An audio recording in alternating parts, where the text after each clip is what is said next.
बिस्मिल्लाहिर्रहमानिर्रहीम, अस्सलाम वालेकुम एंड गुड मॉर्निंग। मैं हूं समर अब्बास, आपको अपने चैनल पर खुशामदीद कहूँगा। नाज़रीन, पिछले 24 घंटों में कुछ बहुत ही इंटरेस्टिंग, बहुत ही फैसला कुन किस्म की मूव्स और डेवलपमेंट्स हुई हैं कि जिससे आने वाले दिनों में जो मुल्क का सियासी मंजरनामा है उस हवाले से कुछ चीज़ें बदलती हुई नज़र आ रही हैं। एक तो जनाब जो फैसला कल आया सुप्रीम कोर्ट ऑफ पाकिस्तान का मखसूस नशिस्तों के हवाले से, और इसका मैं आपको बताऊंगा कनेक्शन मुस्लिम लीग नून की एक जो एग्रेसिव स्ट्रेटजी है या मुस्लिम लीग नून की एक जो फ्रस्ट्रेशन है उसके साथ मैं आपको बताऊंगा कि कनेक्शन है क्या सारे मामले का। फिर इसके अलावा जनाब साबिक secretary election commission Pakistan Kanwar Dilshad साहब ने एक बड़ा उन्होंने मंजरनामा एक बिल्ड किया है। वो कहते हैं जनाब कि अब ये हुआ है पीटीआई को मखसूस नशिस्तें मिली है पहले मरहले में, दूसरे मरहले में पाकिस्तान तहरीक इंसाफ को जो ट्रिब्यूनल्स के अंदर नशिस्तें तहरीक इंसाफ का मामला जो है वो अगर 40-50 नशिस्तें मिल जाती है तो वज़ीर आज़म शहबाज शरीफ साहब को इत्तेमाद का वोट लेना पड़ सकता है, मामला यहाँ तक जा सकता है। फिर जनाब अमरीकी सफ़ीर से जो कल मुलाकात हुई पाकिस्तान तहरीक इंसाफ की, इस मुलाकात के पीछे कहानी क्या है आपको ये बताएंगे। और एक नई जमात आ रही है जनाब, ये शायद हकान अब्बासी वाली जमात नहीं है, एक नई जमात आ रही है कोई अगस्त सितंबर में जनाब ये जमात धमाका करेगी और इसमें कुछ साबिक ब्यूरोक्रेट्स होंगे, टेक्नोक्रेट्स नहीं इसमें इसमें होंगे, ब्यूरोक्रेट्स से बल्कि टेक्नोक्रेट्स इस जमात में होंगे और इसके पीछे भी इस्टेब्लिशमेंट होगी। ये क्या कहानी है? असद तूर को बड़ा रिलीफ मिला है तहरीक इंसाफ के बाद। फिर अली मीन गंडापुर ने बड़ी एक धमकी दी है जनाब बिलावल भुट्टो जरदारी को, उस पर बात होगी। पीपल्स पार्टी की काबीना में शमूलियत के वाले से एक और तस्दीक आ गई है, इस पर भी मैं आपको बताऊंगा। गवर्नर राज क्या खैबर पख्तूनख्वा में लग रहा है ये भी आपको बताएंगे। और एक मुस्लिम लीग नून के MPA जो हैं वो PTI के MNA के घर खड़े नाजेबा जो इशारे कर रहे थे उस पर उन्होंने बड़ी एक हैरानकुन किस्म की, बड़ी मुज़ाहिका खेज़ किस्म की एक वजाहत जारी की है, वो भी आपको बताएंगे। सबसे पहले ज़रा बात कर लेते हैं जो मामला है जो तब्दीलियाँ पिछले 24 घंटों में हुई हैं इस पर जनाब आपने देखा है कि इसको मैं आइसोलेशन में नहीं देखूँगा, इसको आप आइसोलेशन में मत देखें। आप इस पर यह भी देखें जनाब कि ये सब चीज़ें हुई तहरीक इंसाफ की वजह से, 3-4 बड़ी चीज़ें।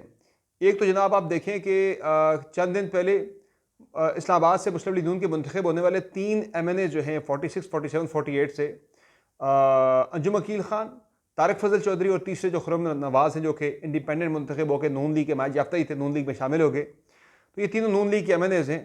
इनसे इस्लामाबाद हाई कोर्ट ने फॉर्म 45 मांग लिए तो उसके बाद फॉर्म 45 तो है नहीं है। ये एक बड़ा टेस्ट केस है, मैंने तभी आपको कहा था ये बड़ा एक इंपॉर्टेंट केस है, ये बड़ी एक अहम तरफ इंडिकेशन इसका आ रहा है। तो एक आप वो डेवलपमेंट देखें। फिर ये मखसूस नशिस्तों वाला मामला आप देखें जनाब, इस पर ये बहुत बड़ा फैसला हुआ है, ये बहुत बड़ा फैसला है जनाब। इससे मैंने बताया कि इसके कॉन्सिक्वेंसेस बहुत ज़्यादा होंगे, इसकी इंप्लीकेशन बहुत ज़्यादा है पाकिस्तानी सियासत के ऊपर, पर्टिकुलरली पार्लियामेंट के अंदर पूरी इक्वेशन चेंज हो रही है। बहुत सारे इंतखाबात जो हैं वो मशकूक हो गए इस फैसले के बाद, यानी वो कंट्रोवर्शियल हो गए। मसलन सेनेट का इलेक्शन हो गया, सेनेट के बाद डिप्टी चेयरमैन सेनेट का इलेक्शन हो गया, स्पीकर डिप्टी स्पीकर्स के इंतखाबात हो गए, वज़ीर आला और वज़ीर आज़म के इंतखाबात और वज़ीर आज़म के इंतखाबात हो गए। ये सारी चीज़ें कंट्रोवर्शियल हो गई हैं। तो इसमें तहरीक इंसाफ के हक़ में इतना बड़ा फैसला आ जाना।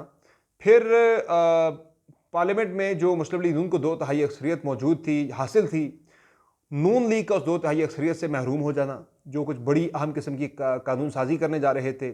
मुद्दत मुलाज़मत तोसी की बातें भी हो रही थी चीफ जस्टिस की, ये सारी चीज़ें रिवर्स हो जाना। इनका कनेक्शन देखें आप, दूसरी तरफ अगर आप देखें तो नून लीग की तरफ, यानी ये सारी चीज़ें जो वो तहरीक इंसाफ के फेवर में गई हैं। फिर अमरीकी सफ़ीर भी कल आके तहरीक इंसाफ को मिल रहे हैं, उस पर मैं आपको वजह बताऊंगा आगे चल के वो क्यों मुलाकात हुई, इस मुलाकात के पीछे इसका पस मंज़र क्या है। अच्छा जनाब, जो मामला है ये एक तरफ से तहरीक इंसाफ के लिए एक के बाद एक, फिर आप देखें ना कि PTI को एक यानी कि एसोसिएशन की आज़ादी पहली मतलब मेरी कल यानी कि पहली मतलब पाकिस्तान तहरीक इंसाफ के पूरी जो MNAs, MPA, सेनेटर्स हैं उन सब की एक मुश्तरका पार्लिमानी पार्टी का इजलास भी होता है कल खैबर पख्तूनख्वा हाउस के अंदर। कोई रुकावट, कोई ऐसा रोला रप्पा नहीं होता। तो इन सारी चीज़ों में भी आप देखें जनाब, तो ये तहरीक इंसाफ की तरफ अब देखें तो चीज़ें किसी यानी कि नरम पॉलिसी आपको किसी हद तक नज़र आ रही है। उधर आप देखें मुस्लिम लीग नून को, तो उन्होंने क्या किया पिछले हफ्ते, यानी पिछले हफ्ते की अगर आप खबरें उठा के देखें जनाब सारी, उसका आप अगर एक अहाता करें तो मुस्लिम लीग नून के निशाने पर कौन रहा? अनवारुल हक काकड़। तहरीक इंसाफ से ज़्यादा अनवारुल हक काकड़ मुस्लिम लीग नून के निशाने पर रहे। और मैं ये बात पहले भी कह चुका हूँ कि अनवारुल हक काकड़ नो बड़ी है, ही इज़ नो बड़ी। ना उनकी कोई जमात है ना कुछ है, उनकी जमात आपको पता है कि कौन है, वो किसके प्यारे हैं, उनके मेहरबान कौन है।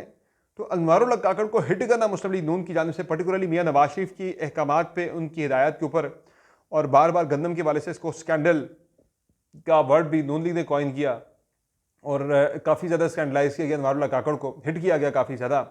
फिर वो फॉर्म 47 की बात है, अनवारुल्लाह काकड़ की तरफ से आना, इधर से जो है वो उन्हें चोर चोर कहना, सारे इस कदम स्कैंडल का जो है वो ज़िम्मेदार करार देना, बड़ी तबाही का ज़िम्मेदार करार देना, लूटने की बात करना, करप्शन की बात करना, पैसे खाने की बात करना, ये सारा जो है मैं आपको पहले भी कह चुका हूँ कि अनवारुल्लाह काकड़ निशाने पर नहीं थे। अनवारुल्लाह काकड़ बहाना था, असल में कोई और निशाना था। निशाना कौन था? अनवारुल्लाह काकड़ के जो मेहरबान है।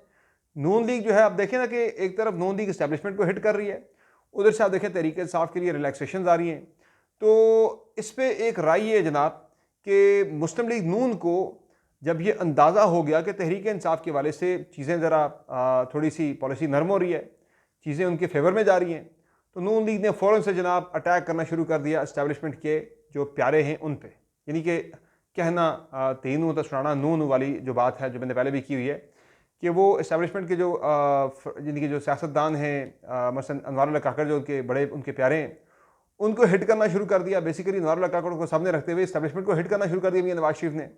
अब ये नून लीग का बड़ा ये पसंदीदा एक जनाब ये मशगला है और एक उनकी बड़ी एक स्ट्रेटजी बन गई है कि जहाँ वो ज़रा सा भी तहरीक इंसाफ के तरफ मामला को जाता हुआ देखते हैं, या ज़रा सा भी उन्हें भनक लग जाती है जनाब के कोई इस्टेब्लिशमेंट के मामला PTI के साथ ठीक ना हो जाए, कहीं ऐसी कोई चीज़ ना भी हो रही हो, उन्हें ज़रा सा शक या अंदाज़ा भी हो जाए, वो फ़ौरन से इस्टेब्लिशमेंट को हिट करना शुरू कर देते हैं। तहरीक इंसाफ के हवाले से तो उनका मामला चल ही रहा है। तो ये बेसिकली मैं आपको इतना बता रहा हूँ कि इस्लामाबाद और पिंडी में जो चीज़ें हैं, इस्लामाबाद और पिंडी में एक पेज पर हों भी, रायवंड और पिंडी में चीज़ें एक पेज पर नहीं रही हैं। ये बहुत आम खबर मैं आपको दे रहा हूँ। और उस पर जो है अब इनसिक्योरिटी की वजह वही है कि भाई तहरीक इंसाफ के साथ मामला के इनके सेट ना हो जाएँ, और वहाँ से तहरीक इंसाफ से उनका एक फासला जो है वो ताकि बरकरार रहे, प्रेशर में लेके आना कि भाई PTI क्या रेडी आपसे लड़ाई चल रही है, हम भी लड़ाई में आ गए तो आपका क्या बनेगा। तो ये वो बेसिकली हिकमत अमली है। लेकिन उस हिकमत अमली का नून लीग को नुकसान हो रहा है कि एक तरफ मैंने आपको बताया कि 3 अरकान के जनाब फॉर्म 45 मांग लिए गए, और बाकियों के भी अगर मांग लिए गए तो नून लीग क्या पेश करेगी अदालतों के अंदर आके। कंवर दिलशाद साहब जो हैं साबिक सेक्रेटरी इलेक्शन कमीशन, वो ये कहते हैं, जो कि निगरान हुकूमत में भी वज़ीर कानून भी थे पंजाब के अंदर, उन्होंने कल एक प्रोग्राम में TV शो में गुफ्तगू करते हुए ये कहा जनाब के पहले मरहले में पाकिस्तान तहरीक इंसाफ को मखसूस नशिस्तें मिलने जा रही हैं, यानी जो मिल भी गई हैं 77 मखसूस नशिस्तें। कहा जी अगले मरहले में पाकिस्तान तहरीक इंसाफ का लूटा हुआ जो मैंडेट है, उसमें तकरीबन कोई 40-45 के करीब सीटें पाकिस्तान तहरीक इंसाफ को वापस मिल जाएंगी। उनकी अपनी जो सीटें बनती थी फॉर्म 45 के मुताबिक, 47 में मुस्लिम लीग नून को या बाकी जमातों को दे दी गई, वो सीटें भी तहरीक इंसाफ को मिल जाएंगी। अब तहरीक इंसाफ ऑलरेडी जो है वो पहुँच चुकी है, आपको पता है कि इस वक्त खड़ी है कोई 93-94 पे आ गई है। कुछ 40 सीटें मजीद मिल जाती है तो ये 130 प्लस क्रॉस कर जाएंगे। और उधर से नून लीग जो है वो आज अपने इत्तेहादियों को मिलाकर जो है वो 204 पर आ गई है। तो 40 आप और निकाल लें अगर सीटें यहाँ से, तो ये काम जो है तो तकरीबन कोई 164 पे, या अगर 45 निकलती है तो ये काम जो है वो मज़ीद जो है वो पीछे आ जाएगा, तकरीबन 159 तक ये काम पहुँच जाएगा। तो उस पर फिर नून लीग जो है वो अक्सरियत खो बैठेगी पीपल्स पार्टी के साथ होने के बावजूद।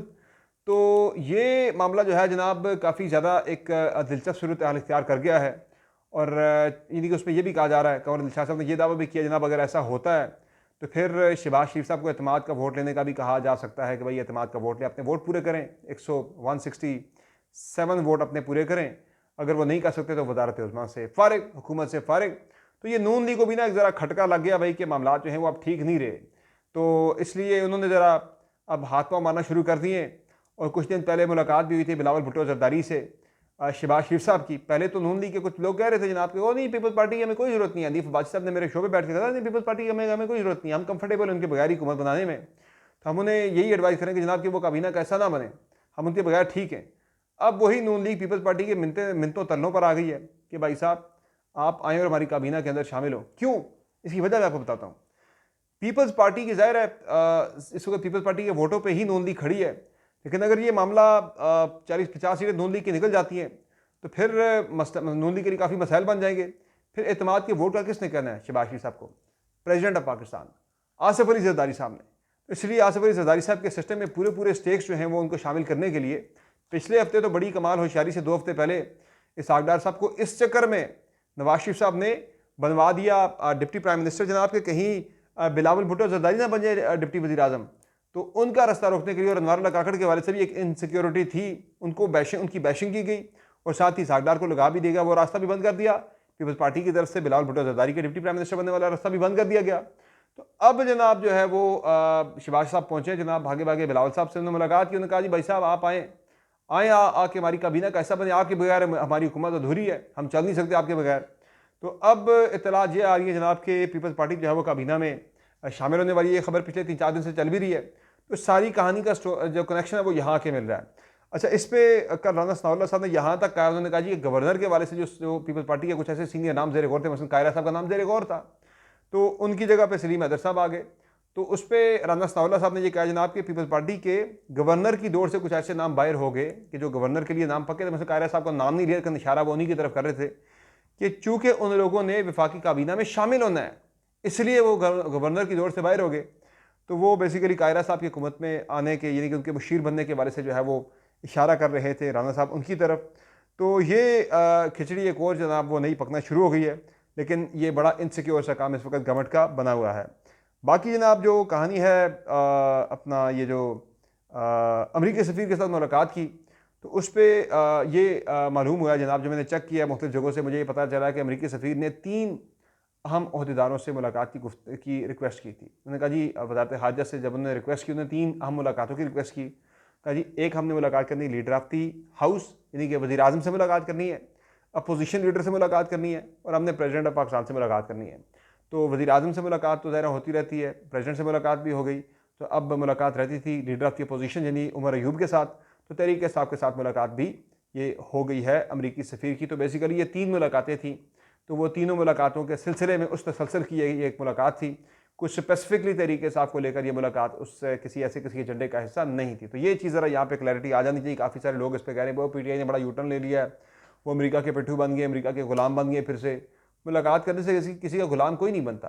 डिप्लोमेसी में होता भी यही जनाब के दिस और दैट नहीं होता, दिस एंड दैट होता है कि ये भी है वो भी है। तो ये मुलाकात को भी काफ़ी ज़्यादा उछाला जा रहा है जनाब कि भाई क्यों की मुलाकात, कैसे की, क्यों कर ली। तो वो मामला वही है, लोगों के जहनों में एक ये बात भी फंसी हुई जनाब के, लोगों को पता है जनाब के ट्रंप ने आ जाता है नवंबर में, और ट्रंप ने आते ही कहना है जी कि इमरान खान को कड़ो बार। तो उस पर भी ज़रा कुछ लोग काफ़ी ज़्यादा परेशान और इनसिक्योर हुए हैं। अच्छा, इसके अलावा जनाब जो मामला है अगला वो है कल अली बिन घनापुर ने बाय द वे बड़ी सख्त उनकी टोन थी, बड़े उन्होंने सख्त अल्फाज में बिलावल भुट्टो जरदारी को कहा जनाब कि हम मुझे उठा के आप लोग सिंध ले गए थे, तो आपका जो गवर्नर है ना उसे मैं केपी हाउस में दाखिल नहीं होने दूंगा। गवर्नर की जो एनेक्सी होती है उसमें, उन्होंने कहा जी वो अपना गवर्नर हाउस अलग से इस्लामाबाद के अंदर बना लें। तो बाकी उन्होंने कहा जी कि आप मुझे उठा के यहाँ से ले गए थे, सिंध ले गए थे अपने सूबे के अंदर, बिलावल भुट्टो जरदारी को उन्होंने कहा मैं भी आपके बंदे उठा के यहाँ से केपी ले जाऊँगा, देखता हूँ आप मेरा क्या करते हैं। तो मामला ज़रा पीपल्स पार्टी और पीटीआई के दरमियान ज़रा गर्मा गर्मी काफ़ी ज़्यादा बढ़ चुकी है। फिर इसके अलावा जनाब जो कहानी है अगली वो है असद तूर के बारे से। असद तूर जो हैं सीनियर साफ़ी हैं, उनको आपको याद है कि फरवरी में उठा लिया गया था, उनके खिलाफ मुकदमात कायम हो गए थे, पीक एक्ट के तहत उनके खिलाफ मुकदमा दर्ज हुआ था 26 फरवरी को। और 26 फरवरी का कायम जो मुकदमा है एफआईए की तरफ से उनके खिलाफ जो बना था, उसमें इस्लामाबाद हाई कोर्ट ने असद तूर की दरखास्त पर उन्हें इस मुकदमे से खारिज कर दिया है। तो ये एक बड़ी कामयाबी हुई असद तूर को एफआईए के खिलाफ, और रियासती जो जबर था, रियासती जो हथकंडे थे उनके खिलाफ। बाकी एक और जो मामला जनाब वो है कल जो गवर्नर केपी हैं फैसल करीम कुंडी, उन्होंने वादा किया जनाब कि हम किसी किस्म का कोई भी गवर्नर राज खैबर पख्तूनख्वा में नहीं लगाने जा रहे। इस हवाले से उन्होंने कहा कोई ऐसे नाम गवर्नर को, वज़ीर आला को सियासी शहीद नहीं बनने देंगे। तो हमारी कोई ऐसी मूव जो है हमारे तरफ पीपल्स पार्टी की तरफ या वफाक की तरफ ज़ेर गौर नहीं है कि केपी में गवर्नर राज लगा दी जाए। वो जस्ट एक थ्रेट ज़रूर थी कि अगर आप इस्लामाबाद पे कब्जे की बातें करेंगे तो वहाँ हमारा गवर्नर राज का कार्ड मौजूद है। गवर्नर राज लगाना बड़ा मुश्किल है, इसे फिर बाद में वैलिडेट करवाना पड़ता है, वो आप करवा नहीं सकते।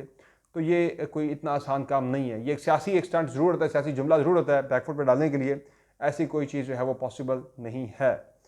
बाकी जनाब कल एक मुस्लिम लीग नून के MPA हैं तारिक खान साहब, उन्हें पाकिस्तान तहरीक इंसाफ के MNA आसिफ खान के घर के बाहर जो है बड़े नाजेबा किस्म के इशारे करते हुए देखा गया था। उनकी फुटेज जो है वो चली थी जिसमें इंतहाई नाजेबा किस्म के वो इशारे कर रहे थे, ऑब्सीन किस्म के। तो उस पर अब काफ़ी ज़्यादा उनकी क्लास हुई है, सोशल मीडिया के ऊपर भी शायद उनकी पार्टी ने भी की होगी।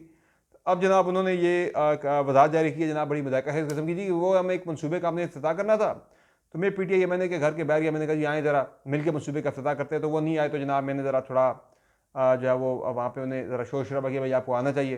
तो ये मजाक है किस्म की जो है वो चीज़ें लोगों को समझ आती हैं कि भाई आप कर क्या रहे थे वहाँ पर, हरकतें आपकी क्या थी।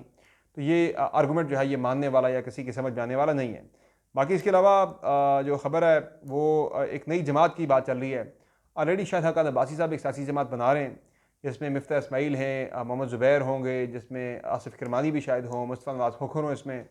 लेकिन एक और नई जमात का आ गया जनाब, वो दनियाल अजीज़ साहब जो है मुस्लिम लीग नून के साबिक़ रहनुमा, उन्होंने जनाब कल ये इंकशाफ किया है रऊफ़ क्लासा साहब के प्रोग्राम में जनाब कि एक नई सियासी जमात जो है वो कायम होने वाली है और इस जमात को इस्टेब्लिशमेंट की हिमायत हासिल होगी। इसमें टेक्नोक्रेट्स होंगे और अगस्त या सितंबर में ये सियासी जमात जो है वो बड़ा धमाका करने जा रही है, यानी सियासी धमाका, कोई उस तरह का धमाका नहीं है। तो ये जनाब आज की अपडेट्स हैं। फिर आपकी खिदमत में हाजिर होंगे अगली वीडियो में। इजाज़त दीजिए। अल्लाह हाफ़िज़।